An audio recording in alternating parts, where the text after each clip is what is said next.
नमस्कार. चला आज आपण महाराष्ट्रावरून एक काल्पनिक विमान उड्डाण करूया. खाली पाहिलं तर काय दिसेल?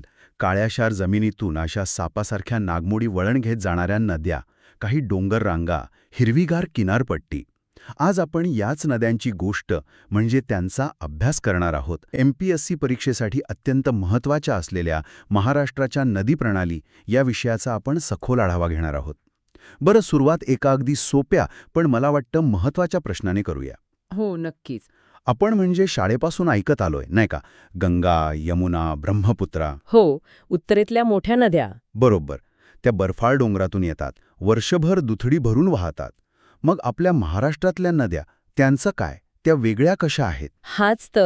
हाच तर महाराष्ट्राच्या भूगोलाचा आत्मा आहे.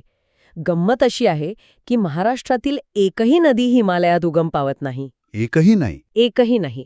आपला महाराष्ट्र हा दख्खनच्या पठाराचा भाग आहे, जो म्हणजे कोट्यावधी वर्षांपूर्वी ज्वालामुखीच्या लावारसापासून बनला. त्यामुळे आपल्या सर्व नद्या पठारी नद्या आहेत.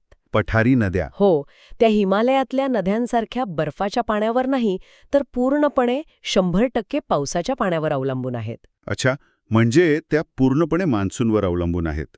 याचा अर्थ मग त्यांच्या वागण्यातही फरक पडत असणार. अगदी बरोबर. मान्सून आला की याच नद्या रौद्र रूप धारण करतात, पण उन्हाळा लागला की अक्षरशः रोडावतात. कित्येक नद्यांचे पात्र तर अगदी कोरडे ठाक पडते. हां. हिमालयातल्या नद्यांना कसं उन्हाळ्यातही बर्फ वितळल्यामुळे पाण्याचा पुरवठा होत राहतो, म्हणून त्या बारमाही वाहतात. आपल्या नद्या मात्र हंगामी आहेत. त्यांचं जीवनचक्र थेट पावसाच्या येण्या जाण्याशी जोडलेलं आहे. हे तर एक मूलभूत चित्र झालं. पण या नद्या वाहतात कशा? म्हणजे त्यांचा मार्ग कोण ठरवतं? मी जलविभाजक हा शब्द खूप ऐकला आहे. महाराष्ट्राच्या बाबतीत हा जलविभाजक म्हणजे नेमकं काय आहे? कल्पना करा की महाराष्ट्राच्या पश्चिमेला अगदी उत्तर ते दक्षिण अशी एक प्रचंड भिंत उभी आहे. भिंत? हो, ही भिंत म्हणजे आपला सह्याद्री पर्वत, अर्थात पश्चिम घाट. हाच महाराष्ट्राचा प्रमुख जलविभाजक आहे. तो फक्त एक डोंगररांग नाही बरं का, तो आहे नद्यांचा मार्गदर्शक. तोच ठरवतो की पावसाचं पाणी पूर्वेकडे जाणार की पश्चिमेकडे. अरे वा, म्हणजे सह्याद्री एका मोठ्या वाहतूक पोलिसारखं काम करतोय. तुम्ही इकडे जा, तुम्ही तिकडे जा असं. अगदी तसंच. आणि या विभागणीमुळे दोन पूर्णपणे भिन्न स्वभावाच्या नद्या तयार होतात. कशा काय? ज्या नद्या सह्याद्रीच्या पश्चिम उतारावर उगम पावतात त्यांना अरबी समुद्रापर्यंत पोचायला फक्त 50 ते 150 किलोमीटरचा तीव्र उतार मिळतो. खूपच कमी अंतर आहे. हो, त्या जणू काही 100 मीटरची शर्यत धावणाऱ्या धावपटूसारख्या आहेत, वेगवान, थेट आणि कमी लांबीच्या. उल्हास, वैतरणा, सावित्री या कोकणातील नद्या याच गटातल्या. आणि मग पूर्वेकडे वाहणाऱ्या नद्या, त्या नक्कीच याच्या उलट असणार. अगदी. त्या आहेत मॅरेथॉन धावपटूसारख्या. त्या सह्याद्रीच्या पूर्व उतारावर उगम पावतात आणि संपूर्ण पठारावरून हजारो किलोमीटरचा संत, शांत आणि लांबचा प्रवास करत बंगालच्या उपसागराला जाऊन मिळतात. गोदावरी, भीमा, कृष्णा. बरोबर, त्याच नद्या. इतकंच नाही, सह्याद्रीमुळे पश्चिमेला म्हणजे कोकणात प्रचंड पाऊस पडतो. पण तोच सह्याद्री ओलांडून ढग पूर्वेकडे जातात तेव्हा त्यांच्यातलं बाष्प संपलेलं असतं. आणि मग तिकडे कमी पाऊस पडतो. हां, त्यामुळे पठारावर विशेषतः मराठवाडा आणि पश्चिम महाराष्ट्राच्या काही भागात पर्जन्यछायेचा प्रदेश तयार होतो. म्हणजे एकाच वेळी कोकणात पूर तर पठारावर दुष्काळ. अगदी. त्यामुळे सह्याद्री हा फक्त जलविभाजक नाही, तो हवामान विभाजकही आहे. वा, म्हणजे एकाच डोंगरामुळे दोन पूर्णपणे वेगळी जगं निर्माण झाली आहेत. पण फक्त सह्याद्रीच नद्यांचा मार्ग ठरवतो की अजूनही काही घटक आहेत? म्हणजे एखादी नदी रुंद का असते किंवा एखादी अरुंद दरीतून का वाहते, हे कशावर ठरतं? खूप छान प्रश्न आहे. सह्याद्री हा मुख्य नियंत्रक आहे, पण नदीच्या प्रत्येक वळणावर 4 महत्वाचे घटक परिणाम करतात. पहिला आहे भूपृष्ठरचना, म्हणजे नदी सपाट मैदानी प्रदेशातून वाहते की खडकाळ पठारावरून. साहजिक आहे, तीव्र उतारावर वेग जास्त आणि सपाट प्रदेशात कमी. बरोबर. आणि जमिनीच्या प्रकाराचाही फरक पडत असेल नाही का? म्हणजे खडक कठीण आहे की मऊ? तोच दुसरा घटक आहे जमिनीचा प्रकार. महाराष्ट्राचा पठार कठीण अशा बेसाल्ट खडकापासून बनलेला आहे. हा खडक कापायला खूप कठीण असतो. अच्छा. त्यामुळे आपल्या नद्या रुंद पसरण्याऐवजी खडक कोरून खोल आणि अरुंद दऱ्या तयार करतात, ज्यांना आपण घळई म्हणतो. हो, घळई. या उलट उत्तरेकडील मैदानी प्रदेशात गाळाची मृदू जमीन असल्यामुळे तिथल्या नद्या नागमोडी वळणं घेत रुंद पात्रात वाहतात. ठीक आहे. भूपृष्ठरचना आणि जमिनीचा प्रकार समजला. तिसरा आणि चौथा घटक कोणता? एखादी नदी थेट सरोवरातून उगम पावत असेल तर तिच्या प्रवाहात सुरुवातीपासून एक प्रकारचं सातत्य असतं. आणि चौथा, जो आपण आधीच बोललो, तो म्हणजे हवामान. म्हणजे पाऊस. हो, त्या प्रदेशात पाऊस किती आणि केव्हा पडतो यावर नदीतील पाण्याच्या प्रमाणावर थेट परिणाम होतो. हे 4 घटक मिळून नदीचं व्यक्तिमत्व घडवतात. आता मला त्या वर्गीकरणाबद्दल जाणून घ्यायचंय, जे परीक्षेच्या दृष्टीने खूप महत्वाचं आहे.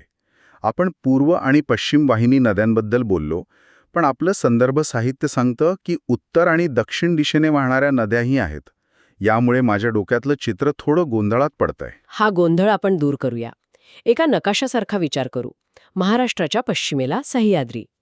पहिला पूर्व वाहिनी, हा सर्वात मोठा आणि महत्वाचा गट. यात येतात गोदावरी, भीमा, कृष्णा आणि त्यांच्या उपनद्या. ज्या पठारावरून पूर्वेकडे वाहतात. अगदी. दुसरा पश्चिम वाहिनी.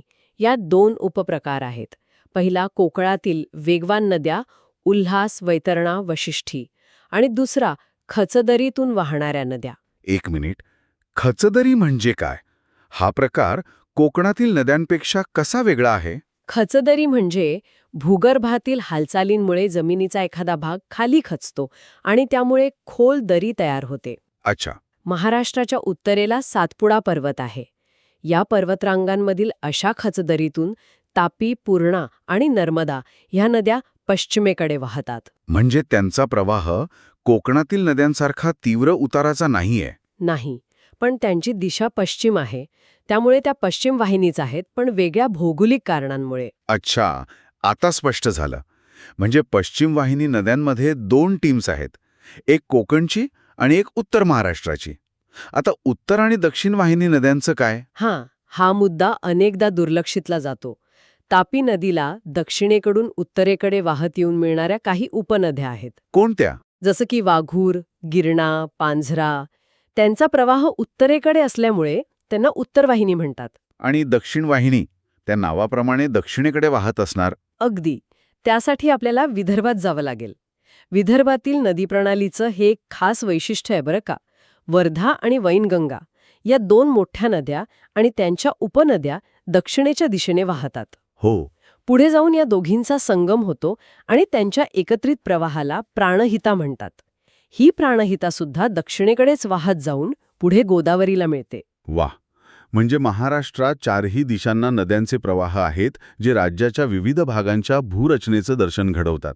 हे वर्गीकरण आता डोक्यात पक्क बसलं. आता त्या भागाकडे येऊया जिथे आकडेवारी आहे आणि जे पाहून मला खरंच आश्चर्य वाटलं. जर महाराष्ट्रातील नदी खोऱ्यांची आपण टक्केवारीनुसार विभागणी केली तर कोणत्या नदीचं साम्राज्य सर्वात मोठं आहे? आणि इथेच महाराष्ट्राच्या जलसंपत्तीचं खरं चित्र समोर येतं. ही आकडेवारी परीक्षेसाठी अत्यंत महत्वाची आहे. या यादीत निर्विवादपणे पहिल्या क्रमांकावर आहे गोदावरी नदीखोरे. थांब, मी एक अंदाज लावतो. साधारण 30-35% असेल. नाही, तुमचा अंदाज खूपच कमी आहे. तब्बल 49.5%. काय सांगताय? 49.5? म्हणजे अक्षरशः अर्धा महाराष्ट्र या एकाच नदीच्या खोऱ्यात येतो. हो, अगदी. मला वाटलं होतं की ती सर्वात मोठी नदी आहे, पण इतकी मोठी असेल याची कल्पना नव्हती. म्हणजे मराठवाडा आणि विदर्भाचा बहुतांश भाग पूर्णपणे गोदावरी आणि तिच्या उपनद्यांवर अवलंबून आहे. अगदी बरोबर. म्हणूनच गोदावरीला दक्षिण गंगा म्हणतात. तिचं महत्त्व केवळ धार्मिक नाही, तर भौगोलिक आणि आर्थिकदृष्ट्याही प्रचंड आहे. अर्ध्या महाराष्ट्राची शेती, पिण्याचं पाणी आणि उद्योगधंदे याच नदीखोऱ्यावर अवलंबून आहेत. याचा अर्थ असा की गोदावरीच्या खोऱ्यात जर पाऊस कमी झाला तर त्याचा फटका निम्म्या महाराष्ट्राला बसतो. हो, थेट परिणाम होतो. हे थक्क करणारं आहे. मग दुसऱ्या क्रमांकावर कोण आहे? दुसऱ्या क्रमांकावर आहे भीमा आणि कृष्णा नदीखोरे. या दोन्ही नद्यांनी मिळून राज्याचा 22.6% भाग व्यापला आहे. 22.6%? हो, प्रामुख्याने पश्चिम महाराष्ट्र आणि दक्षिण महाराष्ट्राचा जो सधन बागायती पट्टा आहे तो याच खोऱ्यात येतो. ऊसाची शेती आणि साखर कारखानदारी. अगदी. याच नद्यांच्या पाण्यावर उभी आहे. म्हणजे गोदावरी आणि कृष्णा भीमा या दोन खोऱ्यांनी मिळूनच महाराष्ट्राचा जवळजवळ 72% भाग व्यापला. हो, 72% जास्त. पहिल्या 2 क्रमांकातच एवढी मोठी आघाडी आहे. हां. तिसऱ्या क्रमांकावर कोण आहे? तिसऱ्या क्रमांकावर आहे उत्तर महाराष्ट्रातील तापी व पूर्णा नदी खोरे, जे राज्याचा 16.7% भाग व्यापते. जळगाव, धुळे, नंदुरबार, बुलढाणा, अकोला हा संपूर्ण खानदेश आणि पश्चिम विदर्भाचा भाग याच खोऱ्यात येतो. कापूस आणि केळीसाठी प्रसिद्ध असलेला प्रदेश. बरोबर. आणि कोकणातील त्या लहान पण वेगवान नद्या. त्या सगळ्या मिळून 4थ्या क्रमांकावर येतात. कोकणातील सर्व पश्चिम वाहिनी नद्यांचा एकत्रित वाटा 10.7% आहे. 10.7? हो, जरी प्रत्येक नदी लहान असली तरी त्या संख्येने खूप आहेत आणि तिथे पाऊस प्रचंड पडतो, त्यामुळे त्यांचं एकत्रित खोरं दुर्लक्ष करण्यासारखं नाही. आता राहिलं फक्त एक. सर्वात लहान खोरं कोणतं? महाराष्ट्रातील सर्वात लहान नदीखोरे आहे नर्मदा नदीखोरे.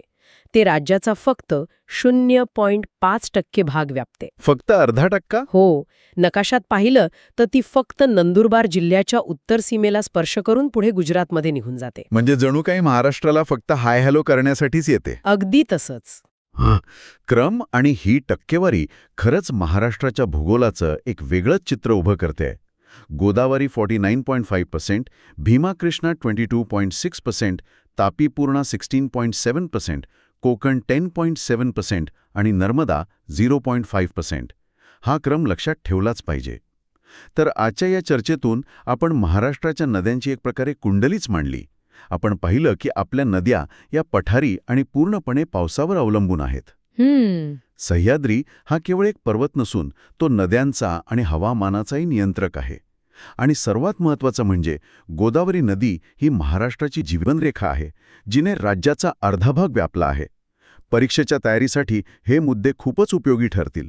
आणि या सगळ्या माहितीच्या पलीकडे एक विचार करण्यासारखा मुद्दा आहे, जो या अभ्यासाला एक नवी दिशा देतो. तो कोणता? आपण सह्याद्रीला एक जलविभाजक म्हणून पाहिलं, पण तो फक्त पाण्याचं विभाजन करत नाही, तो संस्कृती, शेती पद्धती आणि लोकांच्या जीवनशैलीचंही विभाजन करतो. अच्छा. संघर्ष. खरंय. भूगोलाचा मानवी जीवनावर इतका खोल परिणाम कसा होतो याचं सह्याद्रीपेक्षा मोठं उदाहरण महाराष्ट्रात दुसरं नाही. हा विचार घेऊन आपण या विषयाकडे पाहिलं तर तो केवळ परीक्षेपुरता मर्यादित राहणार नाही.